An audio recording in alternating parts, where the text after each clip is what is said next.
Hey, what's up everyone? If you're new here, I need your help. We're on a mission to hit 1,000 subscribers, and every single one of you watching this matters. If you get value from what we do here, hit that subscribe button right now. It takes 2 seconds, but it means everything to this channel. Let's build something together. Now let's get into this. Ryan Clark just said what everyone in Cleveland has been thinking, but nobody had the guts to say out loud. Kevin Stefanski doesn't want Shedeur Sanders. Not as a starter, not as a backup, not even as someone worth acknowledging in public. And the second those words left his mouth on national television, the entire NFL world stopped and said, wait, what? Because this isn't speculation anymore. This is a former NFL player, a guy who knows how these locker rooms work, telling you straight up that something is fundamentally broken in Cleveland. And it's not the quarterback room, it's the guy running it. Think about what we've watched unfold over the past few months. The Browns draft Shedeur Sanders, a kid with elite bloodlines, ice in his veins, and a rocket attached to his right arm. The kind of quarterback franchises dream about. The kind of player you build around, not bury. And what happens? Silence. Crickets. Kevin Stefanski won't even say his name in press conferences. He talks around him like he's some third-string nobody instead of a first-round investment. You don't do that by accident. You do that because you're uncomfortable. You do that because you never wanted him in the first place.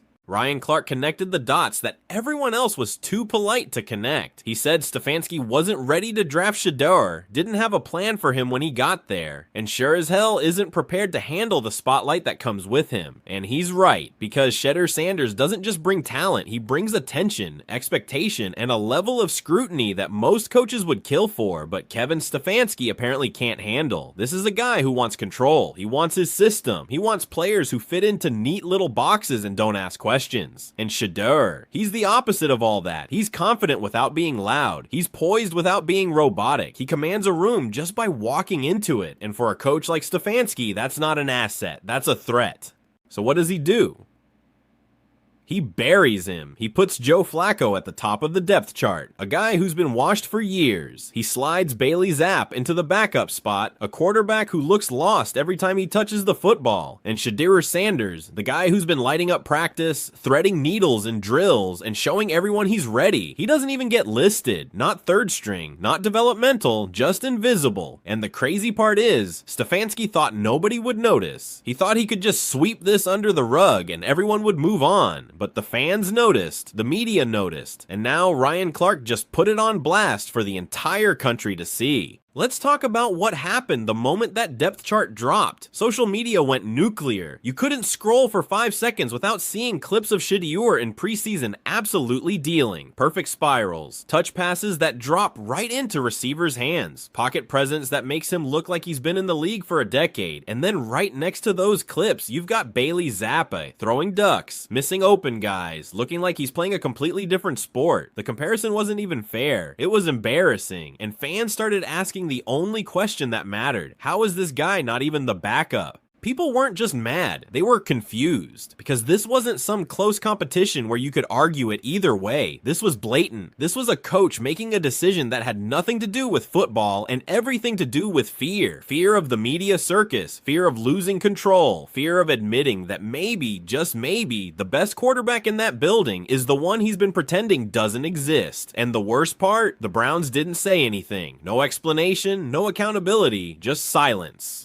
The same silence Stefanski's been hiding behind this entire time. But silence doesn't work when the whole world is watching, and now they are. You know what's even more telling? The locker room. Because players aren't stupid. They see what's happening. They watch Shedeur in practice every single day. They see him make throws that most quarterbacks can't make. They see him handle pressure like it's nothing. They see him study film like a veteran and carry himself like a leader. And then they watch the coaches act like none of that matters. You think that doesn't create tension? You think that doesn't make guys start questioning what's really going on? Because when you ignore talent that obvious, it's not just disrespectful to the player.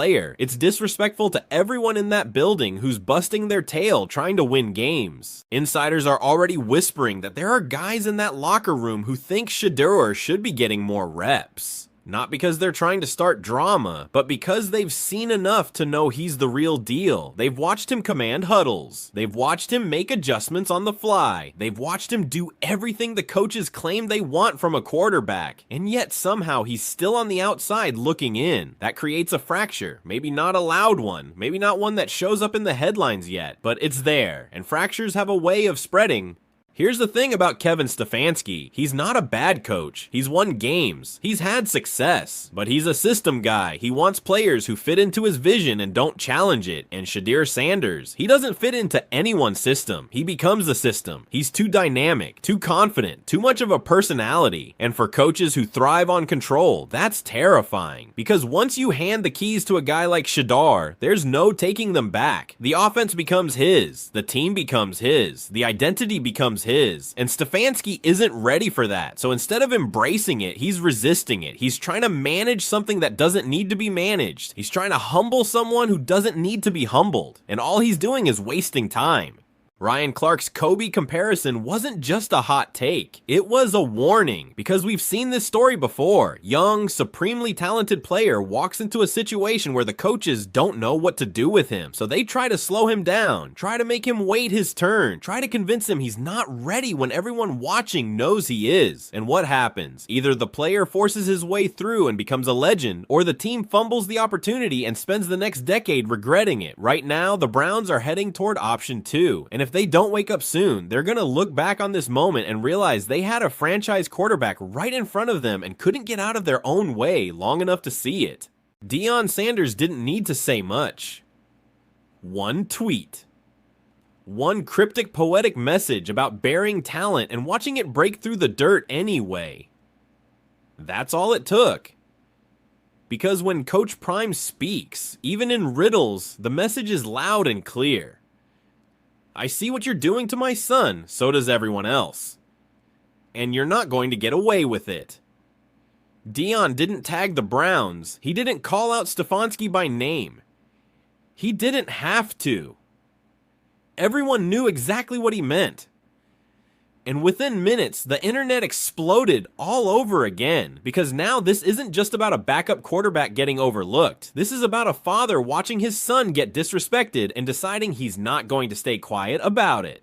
And here's what makes this even more dangerous for Cleveland. Deion Sanders isn't just some angry parent yelling from the sidelines. He's one of the most influential voices in football. He's got a platform that reaches millions. He's got credibility that most people in the media don't have. And when he starts turning up the heat, things change. Fast. The Browns are already dealing with national backlash. They're already trending for all the wrong reasons. And now they've got Coach Prime in the background, reminding everyone that this isn't going away, that every snap Shedeur doesn't get is another headline, another debate, another reason for people to question what's really happening in that organization. Let's be real about what this looks like from the outside. The Browns drafted Shedeur Sanders, hyped him up on social media, sold his jerseys, posted all the arrival photos, and then the second the cameras turned off, they shoved him to the back of the line. That's not development, that's a PR stunt. That's using someone's name for clicks and attention, and then pretending they don't exist when it's time to actually do the work. And fans see through that, players see through that, the entire league sees through that, because if you really believed in someone, you wouldn't be hiding them. You'd be giving them every opportunity to prove they belong, and the fact that Stefanski isn't doing that tells you everything you need to know about how he really feels.